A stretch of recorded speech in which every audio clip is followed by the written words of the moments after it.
Esto es el laberinto de Minotauro Beca. Es lunes, toca historia y esto se está publicando a principios de enero de 2026 y siguiendo una tradición que ya hemos hecho claro, coincide con lo que siempre se celebra la conquista de Granada, pero aquí que le damos las vueltas a las cosas, empezamos el primer año explicando un rey nazarí y su historia, luego un poquito de resumen, la historia de la fundación del reino de Granada. Y ahora vamos a tocar, no el reino de Granada, pero casi, porque vamos a tocar algo muy importante del reino nazarí de Granada, que son los merineís. Por cierto, antes de esto habéis escuchado un breve resumen, pero muy breve, de lo que es la historia del reino de Fez y de Marruecos y demás, pero muy poquito, porque eso, como cuento en ese podcast, la historia de Marruecos da para tanto. Pues todo tiene origen con la caída de los almohades. Cuando los almohades, esta dinastía del reino de Fez, cae en la península ibérica y luego en la zona de este reino de Fez cae este reino, pues se forman cuatro reinos, mejor llamados más que reinos, sultanatos, porque eran sultanes. El reino de Granada, el reino de Fez, el reino de Túnez y el reino de Tremecén, que luego entre ellos, claro, a todos nos suena sobre todo el de Granada porque es el que estaba en la península ibérica, pero los otros van a ser muy importantes. Y se disputaban esa hegemonía y herencia histórica de la dinastía almohade y de Al-Ándalus, de toda esta siglos y siglos de Al-Ándalus estar en la península ibérica. Y esos distintos sultanatos tenían en la mente, claro, hoy en día hablamos de reconquista y pensamos de los cristianos a los musulmanes, pero en esa época ya se pensaba que los musulmanes querían reconquistar ese territorio que habían perdido hace poquito, ya que era un territorio que había sido ganado por la conquista y había sido suyo varios siglos y formado parte de ese imperio, de ese califato de Córdoba y demás. El que comenzó toda esta dinastía de los merineís, claro, los merineís no es como se suele pensar a veces los almorávides, los almohades y los merineís, que son como distintos imperios, no.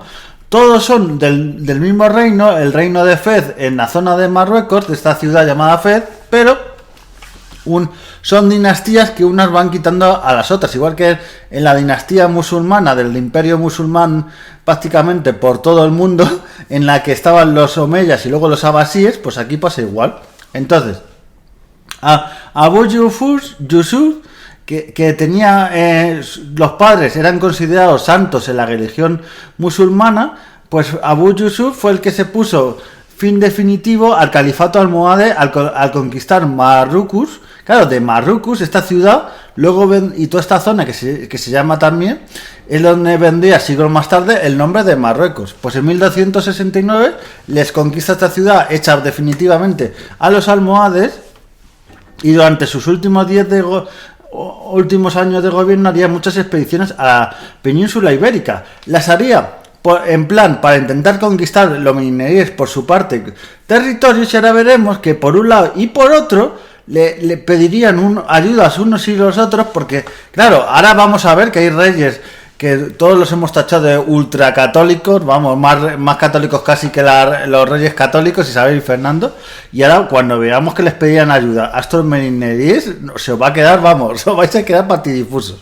He de decir que toda esta información la he encontrado en un libro que se llama La Cruzada ha sido guerra santa y cruzada en el estrecho de la editorial Siles, para que lo tengáis en cuenta, ¿vale? Que toda esta información, o sea, yo normalmente ya creo que lo sabéis, pero yo no cojo un artículo de Wikipedia y yo lo leo aquí palabra por palabra, al no tener a veces mucho tiempo podría hacerlo, pero a mí estos podcasts y daros la información y esta pasión por la historia también me mueve a leer estos textos. Entonces, pues eso, se establece los límites del reino merineí al mantener a raya a estos enemigos de Maguez, estos otros reinos que habían, como el de Tremecén, y fue un símbolo este rey Abu Yusuf para reyes posteriores de esta dinastía.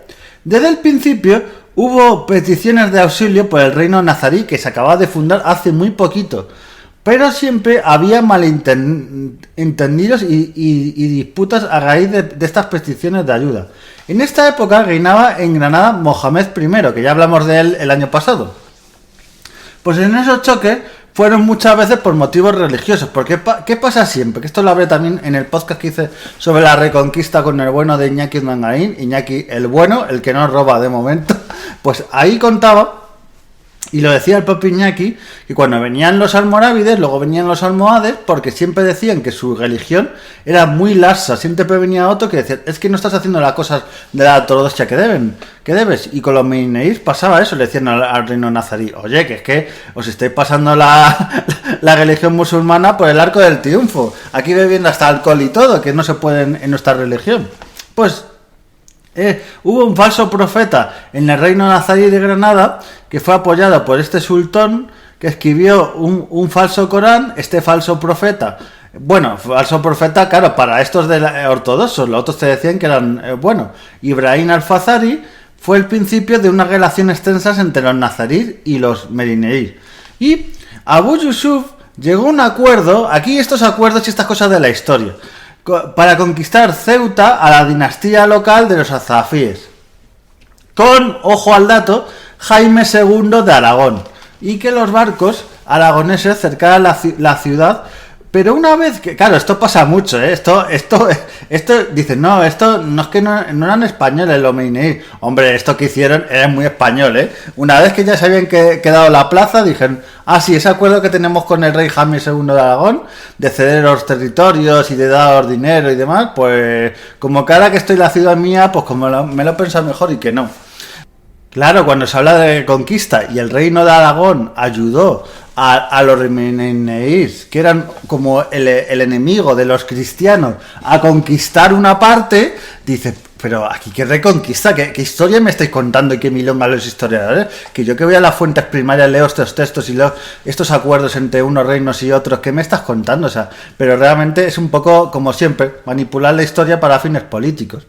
Pero no sería la última vez que habría estos relaciones o apoyos con reyes cristianos, porque hubo una especie, el rey Alfonso X el Sabio, con su conflicto con su hijo Sancho, que ya lo conté esto en parte en el podcast que le dediqué a Violante de Aragón, esta pedazo de reina que hubo en reina de Castilla, pero que venía de la dinastía de Aragón, esposa de Alfonso X el Sabio.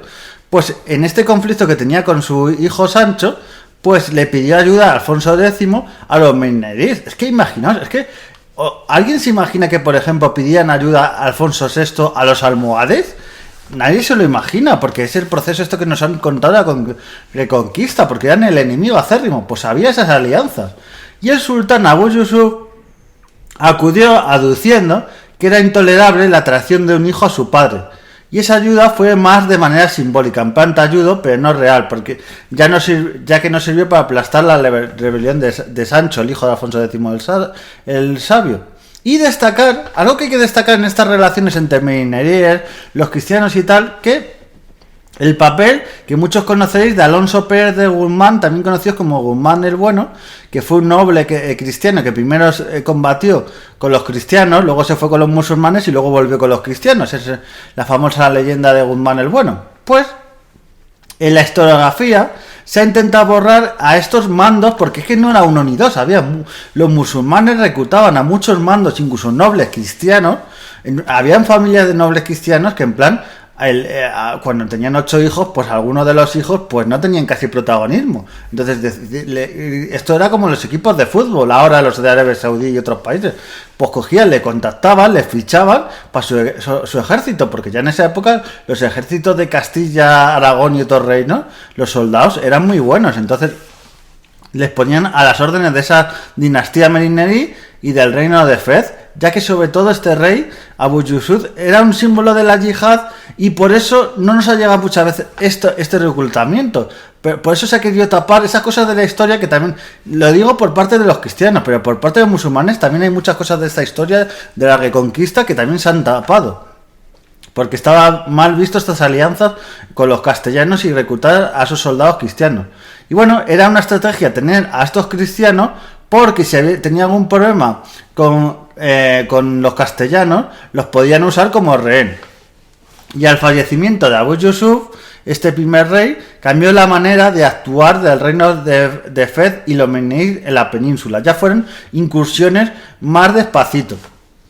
Abu Yusud, su hijo, también conocido como Abu Qubud, en el frente oriental de Tremecén, en el Magreb, pues tuvo esos problemas, entonces por eso estuvo en la zona de Marruecos más centrado y no hizo tantas incursiones a la zona del Estrecho y demás, porque es que estaba que con los propios de Marruecos las tenía esas rebeliones internas.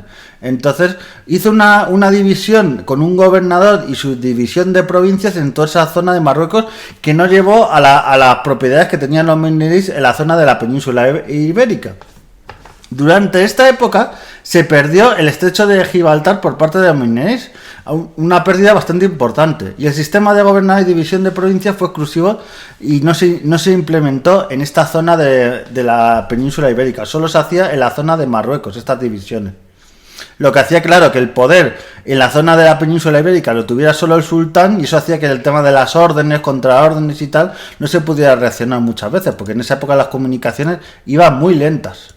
Hubo levantamientos internos y este Abu Yusud II se levantó su hijo contra él, y también, claro, todo esto porque perdieron además del estrecho Tarifa, y se levantó contra su padre, y los dos sultanes posteriores no consiguieron revertir esta situación, y hubo una alianza muy curiosa otra vez entre el reino de Fez y Castilla y Aragón en contra del reino de Granada. Fijaros, un reino de fuera, como era el Meinerí, que estaba sobre todo, tenía algunas propiedades todavía en la zona de la península ibérica, pero sobre todo estaba en el norte de África, pues cogió y se alió para ir en contra del reino nazarí de Granada, y se alió con Castilla y Aragón. Es que porque cuando hablamos esto de la reconquista, que fijaos este ejemplo.